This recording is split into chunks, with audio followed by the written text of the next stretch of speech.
এই যে কিছুদিন আগে রাখাল রাহা, হাসান গালিব, আবু সরকাররা আল্লাহকে নিয়ে, রাসূলকে নিয়ে, ইসলামকে নিয়ে কটাক্ষর কটূক্তি করলো, সারা বাংলাদেশের যুব সম্প্রদায়, ইসলাম প্রেমিক তাওহীদি জনতা ফুঁসে উঠল, দাবি করলো সর্বোচ্চ শাস্তি মৃত্যুদণ্ড।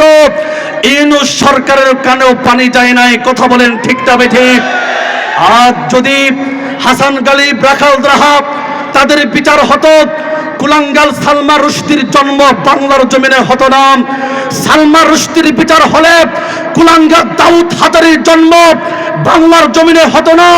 দাউদ হাজারীর বিচার হলে কুলাঙ্গার ডক্টর আহমদ শরীফের জন্ম বাংলার জমিনে হতো না। আহমদ শরীফের বিচার হলে কুলাঙ্গার হুমায়ুন আজাদের জন্ম বাংলার জমিনে হতো না। হুমায়ুন আজাদের বিচার হলে কুলাঙ্গার তসলিমা নাসরিনের জন্ম বাংলার জমিনে হতো না। তসলিমার বিচার হলে কুলাঙ্গার ফরিদা রহমানের জন্ম বাংলার জমিনে হতো না। তার বিচার হলে কুলাঙ্গার শ্যামবাসিলা, শ্যামল কান্তি, কুলাঙ্গার কবির চৌধুরী, কবি শামসুর রহমানদের জন্ম বাংলার জমিনে হতো না। তাদের বিচার হলে কুলাঙ্গার হাসানুল হক এনু, রাশেদ খান নানান, বরকিচুর শাহরিয়া কবিরদের জন্ম বাংলার জমিনে হতো না। তাদের বিচার হলে কুলাঙ্গার ইমরান এইচ সরকার, কুলাঙ্গার লতিফ সিদ্দিকী আর কুলাঙ্গার আসাদ নূরদের জন্ম বাংলার জমিনে হতো না।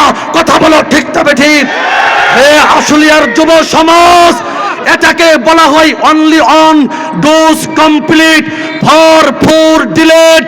এক নাস্তিককে ফাঁসির কাস্টে ঝুলিয়ে শত নাস্তিককে সাইজ করার বিধান আল্লাহ পাক রব্বুল আলামিন ইসলামে বাতলে দিয়েছে। কথা বলেন ঠিক না বেঠিক?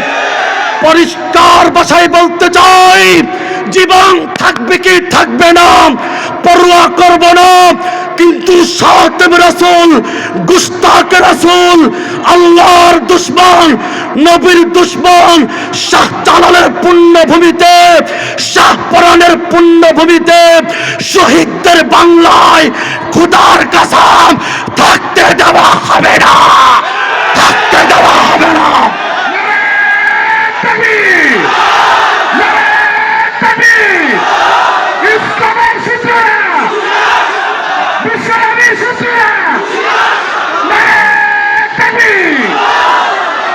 তার জন্য যদি এদেশের উলামায়ে কেরাম আপনাদেরকে আহ্বান করে নবীর ইজ্জতের হেফাজতের জন্য জীবন দিতে, রক্ত দিতে আপনারা রাজি আছেন কিনা? আল্লাহ আপনাদেরকে কবুল করেন, বলেন আমিন। ওয়া আখিরি দাওয়ানা আনিল হামদুলিল্লাহি রাব্বিল আলামিন। নাসরুম মিনাল্লাহি ফাতহুন করিব ওয়া বাশশিরিল মুমিনিন।